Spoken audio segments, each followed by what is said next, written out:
We pray for Ukraine, or you reign.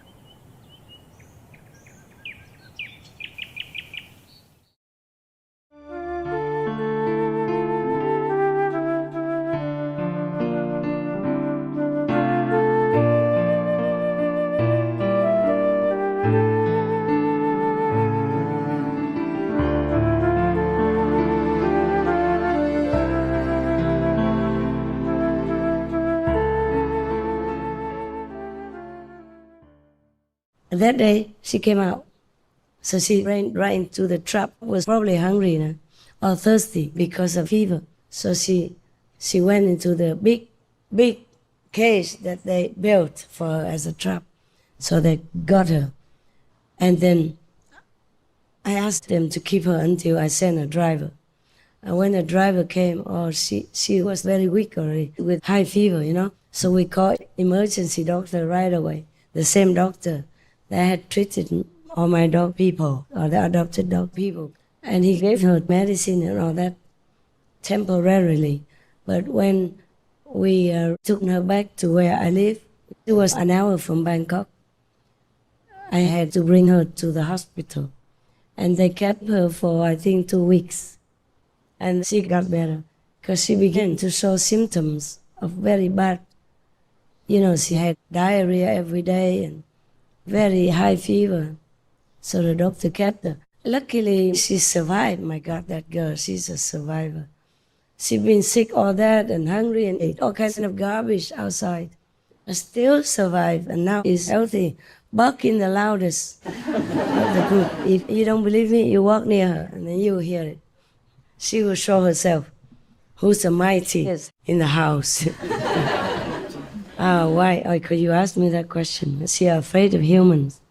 She's not afraid of all humans now, but she's still afraid of most humans.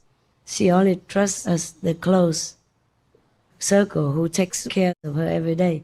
She eats from my hand. She lets me pet her and hug her, carry her around. So mostly I tell the attendant to try to carry her around. So she got used to it now.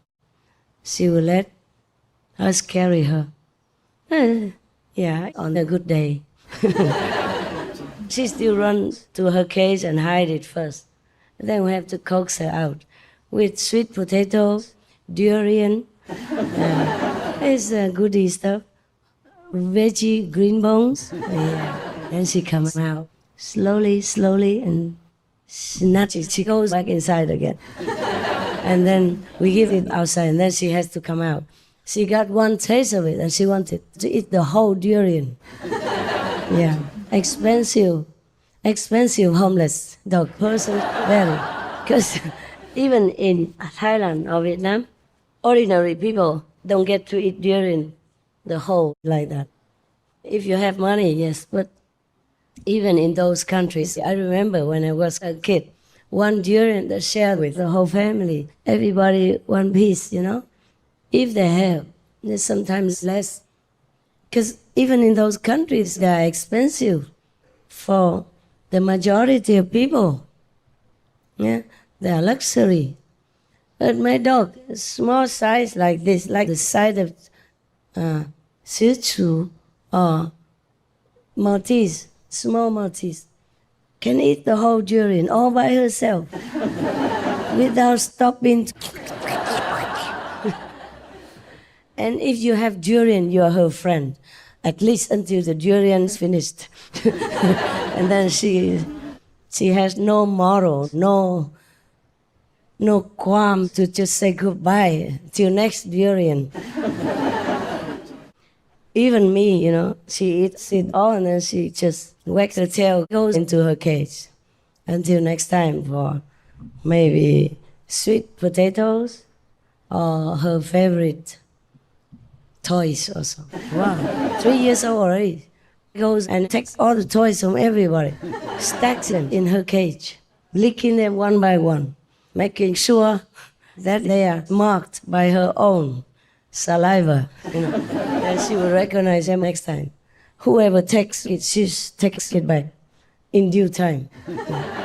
She doesn't fight, but she sneakily goes, and when that person sleeps, She takes the toys back, one by one, stacks them at the back of her cage, her den, whatever little quarter wall she has. And she took my shoes also, my slippers she loves. So if I go away, I have to bribe her. I give her one of my slippers. I say, I will come back. You watch it for me until I come. Oh, very happily. Gather it into her cage, leaves it there. Doesn't do anything, just every day looks at it. Oh, licks a little bit and leaves it aside. Yeah. Her cage was full of things before. Now we don't have a lot of slippers hanging around, but before she collected them. I gave her already one to play with. No, she took the other one also. And if you're not careful and you come to my house and leave your slippers, she also welcomes those into her own cage, Yeah. And toys and whatever she can take, she brings to her things, her world, her possessions. When she was still wild, I gave her food and drink, Over there, so difficult to buy stainless steel, so we're limited. We had some plastic things outside, for food. It doesn't matter, just cold, dry food or some snacks that I give. She took the whole thing, ran to her mountain up there. One day I went up to the highest peak of the low mountain. I saw all the evidence of the crime. The missing toys, the missing bowl, the plastic cups, the sticks, whatever, in my yard, anything. And one of the Korean nuns was crying. One day, she looked like crying with no tears. I said, what's wrong? They took away everything. We have nothing now. I said, what everything? The bowl for the dog. I said, that's not everything. She said, yes, but yesterday another thing. I said, it's still not everything. You're crying and lamenting like your mother died or something. It's not the behavior of a nun. So she stopped. Your nun is supposed to be looking at everything like zero, right? What kind of face is that? So miserable. I said, come everybody, look. Monks, look. I told all the householders, come and look at her. She lost one dog bone. Look at her face and her expression. And she felt embarrassed and she didn't complain anymore. But that didn't mean the dog did not continue to take the stuff and bring it up to her quarters. The high peak of the mountain, that's where she runs to every time any human goes near or wants to catch her. Because she runs so fast and goes up. And the mountain, the hill, it's not easy to go up. But for her, the dog is so easy. She has her own highway, number 70, Whoop, whoop, whoop, whoop. 70 miles an hour she goes up. And no police can catch her. She drives without driver's license, but she gets away with it. And nobody can catch her. So we have to use that method, The Thai people, they talk about it because I couldn't do anything. Because I forbade the use of drugs. I forbade the use of sleeping, sedation, syringe. I forbade drugging her. I forbade any net thrown on top of her, or of any dog they wanted to catch. The mother also. That's why for so long a time they couldn't catch her. Because before I arrived, they gave her sedation, but they could never catch her. She went somewhere else to sleep. She's not stupid to sleep right there for you to catch her. They wanted to castrate her, but they couldn't catch her. So next time the doctor also wanted to do the same, giving her the injection. Before I heard that story, I let him because he said he could always catch her. This doctor told me like that. He just gives one injection, then the dog person runs around and then sleeps, and he will catch it in no time. I allow him. But she didn't come back. She went somewhere far away, then sleep. Next day came back again, business as usual. looking if any food, go eat, run fast. Eat and run, eat and look, eat and look, eat and run, eat and run. And next time, I say, doctor, still cannot catch her. He said, just give me one more chance. I'll give her a stronger sedation. I said, no, no, no, no, no. I heard a neighbor saying that before you gave her the injection and she did not sleep when you wanted to castrate her. This time, in my presence, you gave her another one. She also did not come back. If you give her one more time, what if she cannot come back? You see, look at her. She's just skin and bones and has to take care of 9 babies without enough food already. You see, the neighbor didn't give her enough food. So she was so skinny already and so scared, so stressed out because all her friends were poisoned and they were waiting to poison her next. And so stressed out, scared already that she wanted to move the babies far away, 2 kilometers away. She moved 2 babies. Luckily, I found one back, but the other one, I couldn't find it until I gave a reward, but I couldn't find it until I think 10 or 15 days later, and we couldn't help him. He had distemper, and he died soon after.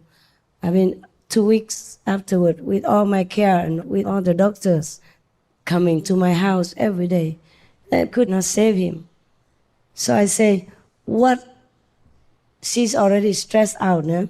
If I didn't take all her babies into my house, she would have taken them one by the neck and brought them away already.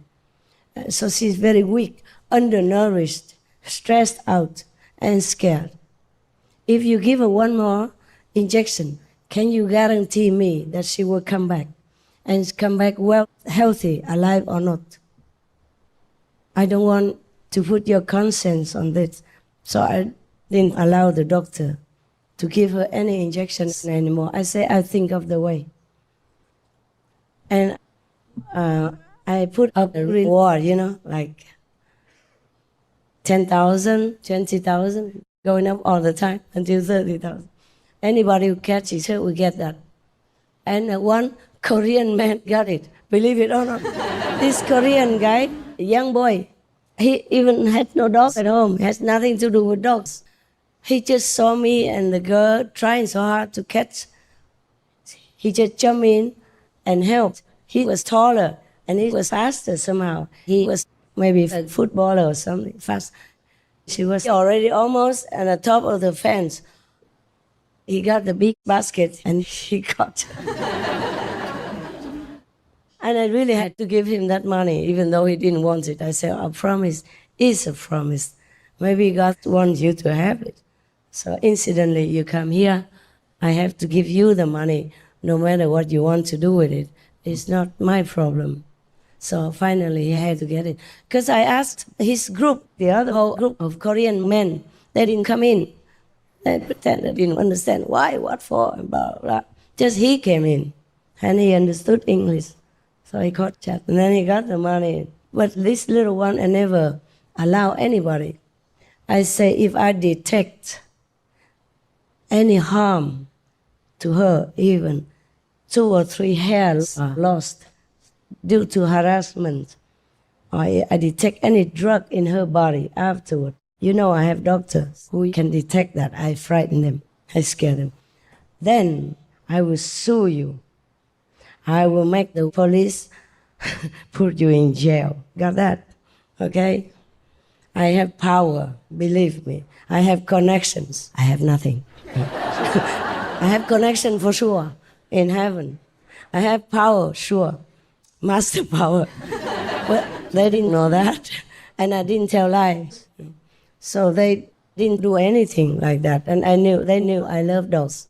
But just in case they wanted a quick result and then harass the dog. So they didn't do it. They put a big cage, like a trap. Because small cage, she would know. She won't go in. Even then, she watched them. For 3 days, she didn't come. Until she got sick and cold because it was winter also. So she got fever, hungry, thirsty, went there. And then, pop, they got her. And they chained her with a lock and didn't give me the keys. When I got her, she was locked here, with the chain together. And I said, why did you do that? I said, because we gave her normal, how you say, color. But she beat them off, many of them. So we had to put a chain, iron chain around her and lock it. And didn't give me the keys. Believe that? My driver came and they just sent the dog. Probably the dog was sick and we sent her to the doctor right away and didn't think about that. The driver didn't get the key.